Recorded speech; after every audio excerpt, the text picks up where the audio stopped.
তাহাজ্জুদ নামাজের নিয়মটা বলবেন মেহরবানি করে।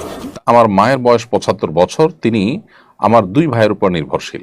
তার মালিকানায় আছে ৬.৫ লাখ টাকার জমি এবং নগদ ৫০,০০০ টাকা। তার কোনো ঋণ নেই। আমার বাবা মারা গেছেন, আমার মায়ের উপরে কি হজ ফরজ হবে? জায়নিস্টরা হামাসের শীর্ষ নেতৃত্বকে হত্যা করার জন্য এবার হামলা করলো কাতারে। মুসলিম বিশ্বকে এই ঘটনা থেকে কি শিক্ষা নিতে বলবেন? আমি হিন্দু থেকে মুসলমান হয়েছি, আমার জন্য কি সুন্নতে খাতনা করা বাধ্যতামূলক? 12 রবিউল আউয়াল একজন পীর ও বক্তা বলেছেন ঈদে মিলাদুন নবী লাইলাতুল কদরের চেয়েও উত্তম। এটা কোরআন সুন্নাহ সম্মত কিনা? নামাজে সানা পড়া কি ঠিক না? দিন আপনি লিখেছেন মসজিদের নামে ওয়াকফকৃত সম্পদ কোনো ব্যক্তি, প্রতিষ্ঠান বা ইসলামী ট্রাস্টের নামে হস্তান্তর বা লিখে দেওয়ার অধিকার কারো আছে কিনা? চলুন তাহলে প্রিয় দর্শক আর বিলম্ব না করে আপনাদের যে সমস্ত প্রশ্ন ইতিমধ্যে আমাদের কাছে চলে এসেছে সে সমস্ত প্রশ্ন উত্তর দেওয়ার পালায় আমরা প্রবেশ করি। আমি শুরুতে যে প্রশ্নটি দেখতে পাচ্ছি সেটি হলো, একজন লিখেছেন আমার মায়ের বয়স ৭৫ বছর। তিনি আমার 2 ভাইয়ের উপর নির্ভরশীল। তার মালিকানায় আছে ৬.৫ লাখ টাকার জমি এবং নগদ ৫০,০০০ টাকা। তার কোনো ঋণ নেই। আমার বাবা মারা গেছেন, আমার মায়ের উপরে কি হজ ফরজ হবে? প্রিয় দর্শক, আপনার মায়ের কাছে যে টাকা আছে সে টাকায় তার উপরে হজ বর্তায়। তার বয়স যদিও ৭৫, তারপরও তার মালিকানা যে জমি আছে সেই জমির উপর তিনি নির্ভরশীল নন, অর্থাৎ এটা তার কোনো ফসলি জমিন, সেটা দিয়ে তার জীবিকা চলে এমন না, এবং নগদ যে টাকা আছে সেই টাকা দিয়ে তিনি হজ করতে পারেন। অতএব কোনো মাহরাম যদি তার সাথে থাকেন তাহলে মাহরামের সাথে তিনি হজে যেতে হবে। আর যদি কোনো মাহরাম না পান তাহলে শুধু এই টাকা দিয়ে তার উপর হজ ফরজ হবে না, কারণ একজন নারী তিনি তার উপর হজ ফরজ হতে হলে তার এবং একজন মাহরামের টাকা লাগে। হ্যাঁ, যদি মাহরাম এমনিতেই ব্যবস্থা থেকে যায় বা হয়ে যায়, যেমন তার সন্তানদের কেউ, ভাইদের কেউ হজে যাচ্ছেন, তাহলে তাদের সাথে তার হজ করতে হবে। এরপরে প্রশ্ন করেছেন একজন, জায়নিস্টরা হামাসের শীর্ষ নেতৃত্বকে হত্যা করার জন্য এবার হামলা করলো কাতারে। মুসলিম বিশ্বকে এই ঘটনা থেকে কি শিক্ষা নিতে বলবেন? খুবই দুর্ভাগ্যজনক একটি বাস্তবতা যে আমরা এক একটি দেশ একের পর এক আমরা হামলার শিকার হচ্ছি এবং প্রত্যেকে মনে করছি যে আমি তো ভালো আছি, অমুক আক্রান্ত হয়েছে, কিন্তু গোটা মুসলিম বিশ্ব যে আসলে একটি দেহের মতো সেটা আমরা অনেকটা ভুলে যেতে বসেছি। দুর্ভাগ্য আমাদের। এবং এই জন্যই ফিলিস্তিনে তারা যে নির্মমতা চালাচ্ছে সেখানে আমরা কিছু শোক বার্তা জানিয়ে শুধুমাত্র আমাদের দায় সারছি। এই জন্য একের পর এক আমরাও কিন্তু আক্রান্ত হচ্ছি। এই ইহুদিবাদী রাষ্ট্র তারা তাদের যে হামলাকে প্রসারিত করছে এবং বিভিন্ন দেশগুলোতে, স্বাধীন দেশগুলোতে তারা হামলা করছে, এখান থেকে আমাদের বার্তা নেওয়ার আছে অনেক।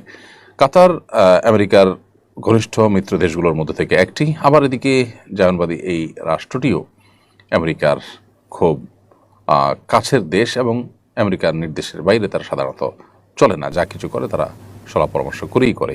এর মানে দাঁড়ালো যে আল্লাহ তাআলা কোরআনে যে বারবার করে বলেছেন যে ইহুদি খ্রিস্টানরা কখনোই তোমাদের উপরে সন্তুষ্ট হবে না, মুসলমানরা যতক্ষণ পর্যন্ত তাদের ধর্মে তোমরা দীক্ষিত হয়ে না যাও।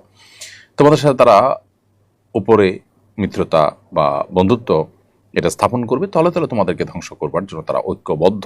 সেটার আরেকটা বাস্তব উদাহরণ আমরা দেখতে পারলাম। তাছাড়া যে পৃথিবী আমাদেরকে আইন এবং বিচারের প্রতি শ্রদ্ধাশীল থাকতে বলে, যে পৃথিবী আমাদেরকে বলে মব করা যাবে না, আইন এবং বিচারের ভার নিজের কাঁধে তুলে নেওয়া যাবে না, সে পৃথিবী যখন যে কোনো দেশের উপরে যে কোনো অভিযোগ দিয়ে অমুক আছে সেখানে, তমুক আছে সেখানে, সেটা প্রমাণ হোক বা না হোক, সেখানে তারা নিজেদের মতো করে হামলা করতে পারছে, কারণ তারা শক্তিশালী দেশ। তার মানে নীতিবাক্যগুলো শুধুমাত্র দুর্বল দেশগুলোর জন্য। আজকে যে পৃথিবীটাকে আমরা সভ্য বলছি, তাদের এ ধরনের কর্মকাণ্ড থেকে এই পৃথিবীর আসল চেহারা, আসল চরিত্র আমরা আরেকবার চিনলাম। অতএব আমাদের রিয়েলাইজ হওয়া দরকার, আমাদের চিন্তার জগতে পরিবর্তন আনা দরকার যে আমরা আসলে ইসলাম ছাড়া অন্য যত মুখরোচক বা চকচকে তকতকে যে সভ্যতা আমরা দেখতে পাচ্ছি, এই সভ্যতা আসলে অসভ্যতায় পরিপূর্ণ। এটা সভ্যতার মোড়কে শুধুমাত্র অসভ্যতাকে ধারণ করছে। বিধায় এখান থেকে আমাদের শিক্ষা গ্রহণ করা উচিত, আরব দেশগুলো শিক্ষা গ্রহণ করা উচিত মুসলিমদের ঐক্যবদ্ধ হওয়ার জন্য। এরকম এক দুটি ঘটনায় যথেষ্ট, কিন্তু দুর্ভাগ্য একের পরে ঘটনাগুলো ঘটার পরও আমরা নিজেদেরকে বাঁচাবার জন্য মরিয়া, যেন আমরা নিরাপদে থাকলেই হলো, অথবা আমরা নিজেরা তো ভালো আছি, এরকম একটা মানসিকতা আমাদের মধ্যে চলে এসছে। আল্লাহ রাব্বুল আলামিন আমাদেরকে হেফাজত করুন, মুসলিম মিল্লাতকে আল্লাহ তাআলা হেফাজত করুন। হৃদয় লিখেছেন, আমি হিন্দু থেকে মুসলমান হয়েছি, আমার জন্য কি সুন্নতে খাতনা করা বাধ্যতামূলক? সুন্নতে খাতনা করা সুন্নতে মুআক্কাদা এবং ইসলামের প্রতীকী বিষয়। এমন একটা বিষয় যেটাকে শিআর ইসলাম হিসাবে আখ্যায়িত করা হয়েছে, এবং নবী সাল্লাল্লাহু আলাইহি ওয়াসাল্লাম এটাকে সুন্নাহের ফিতরাহ বা একেবারে প্রকৃতিগতভাবে সমস্ত পূর্বের নবী রাসূলদের কমন সুন্নাহর অন্তর্ভুক্ত বলে তিনি আখ্যায়িত করেছেন, জানিয়েছেন। সেজন্য কোনো মানুষ যদি প্রাপ্তবয়স্ক হওয়ার পরও ইসলাম গ্রহণ করে, তাহলে সেই বয়সেও তাকে খাতনা, সুন্নতে খাতনা করানোর উদ্যোগ নিতে হবে। সেই হিসাবে আপনি ইসলামের ছায়াতলে এসেছেন। আল্লাহ তাআলা আপনাকে অটল অবিচল থাকার তৌফিক দান করুন। আপনাকে আমরা আহলান ওয়া সাহলান জানাই। সেই সাথে আপনার সুন্নতে খাতনা করানো দরকার। এরপরে প্রশ্ন করেছেন 12 রবিউল আউয়াল একজন পীর বক্তা বলেছেন ঈদে মিলাদুন নবী লাইলাতুল কদরের চেয়েও উত্তম। এটা কোরআন সুন্নাহ সম্মত কিনা?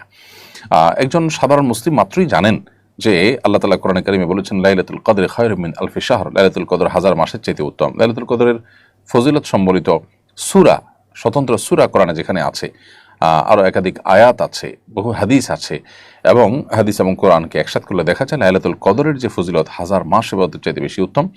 এত বেশি ফজিলত অন্য কোনো রাতে ইবাদতের ব্যাপারে বলা হয়নি। সেখানে রবিউল আউয়াল 12 রবিউল আউয়ালের এই দিন বা রাতের কোনো ফজিলতের কথা কোনো হাদিস আলাদা করে বলা হয়নি। হ্যাঁ, নবী করিম সাল্লাল্লাহু আলাইহি সাল্লামের জন্ম এবং মৃত্যুর স্মৃতি বিজড়িত এই মাসটি আমাদের কাছে তাৎপর্যপূর্ণ সন্দেহাতীতভাবে, কিন্তু এর মানে এই না যে এই মাসের এই দিনের কোনো ফজিলত কোন হাদিসে আছে। অতএব 12 রবিউল আউয়ালকে লাইলাতুল কদরের চাইতে শ্রেষ্ঠ বলা তো দূরের কথা, লাইলাতুল কদরের সাথে তুলনা করারই আসলে কোনো কারণ নেই। এই বিষয়গুলো নিছক আবেগের কথা, এগুলোর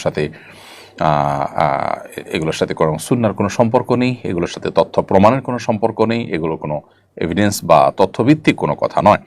অতএব মন গড়া এই সমস্ত শুধুমাত্র আবেগ সর্বস্ব কথা, এটা একজন মুসলিম বলতে পারেন না। মুসলিম যা বলবেন সেটা কোরআন হাদিস থেকে আহরণ করেই বলবেন। কোরআন হাদিস মন গড়া কোনো জিনিস কিন্তু নয়।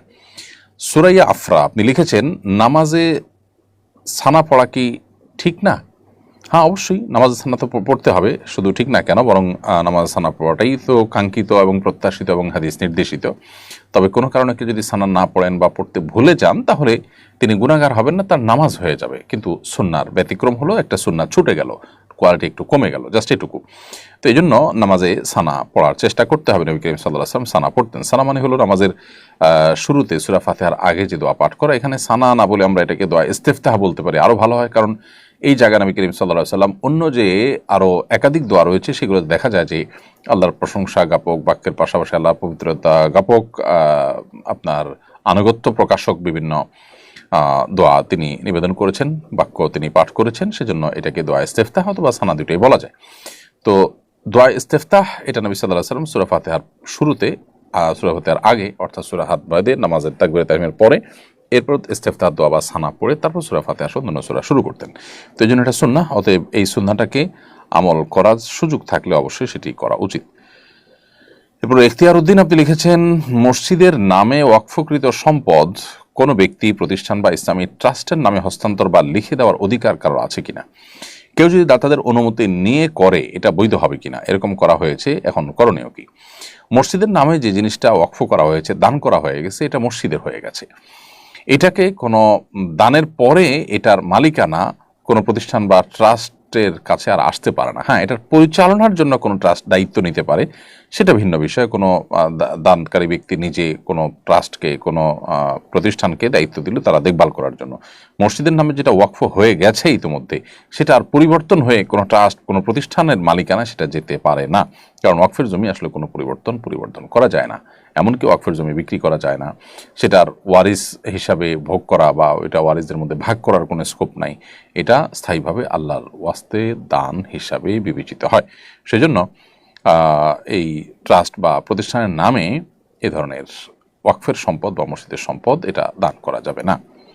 এরপর এমডি ইসহাক আপনি লিখেছেন তাহাজ্জুদ নামাজের নিয়মটা বলবেন মেহরবানি করে। তাহাজ্জুদ সালাতের বিশেষ কোনো নিয়ম নেই। আমাদের অনেক ভাইয়েরা এটা নিয়ে যথেষ্ট ধোঁয়াশার মধ্যে থাকেন। তাহাজ্জুদের সালাতটা অন্য যে কোনো সালাতের মতোই। আপনি অন্য সালাত যেরকম পড়েন, আপনি দাঁড়িয়ে সূরা পড়বেন, সূরা পড়ে যে কোনো সূরা মেলাতে পারেন, আপনার স্বাধীনতা আছে। এরপর রুকুতে যাবেন, রুকু থেকে উঠবেন, আপনি দুই রাকাত করে পড়বেন, এ হলো মূল বিষয়। এবং যত দীর্ঘ সময় নিয়ে তাহাজ্জুদ পড়তে পারেন তত উত্তম। নবী করিম সাল্লাল্লাহু আলাইহি ওয়াসাল্লাম তাহাজ্জুদ একবার প্রথম রাকাতে সূরা বাকারা, সূরা নিসা, সূরা আলে ইমরান, তিনটি সূরা, সূরা বাকারা, সূরা আলে ইমরান, সূরা নিসা, প্রায় 6 পারা বিশিষ্ট এই দীর্ঘ আয়তন, এই দীর্ঘ আকারের কেরাত তিনি পাঠ করেছেন এক রাকাতে মাত্র। অতএব তাহাজ্জুদের সালাত যত দেরি করে করা যায়, সময় নিয়ে করা যায়, রুকুতে দীর্ঘ সময় নিয়ে তাসবিহ, রুকু থেকে দাঁড়িয়ে একটু লম্বা সময় নিয়ে অপেক্ষা, আওয়াজ সিজদা এরকম দীর্ঘ করা এবং প্রতিটি রকমকে দীর্ঘায়িত করাটা হলো তাহাজ্জুদের সালাতের মূল বৈশিষ্ট্য। এছাড়া অন্য যে কোনো সাধারণ সালাতের মতো আপনি এটি আদায় করবেন।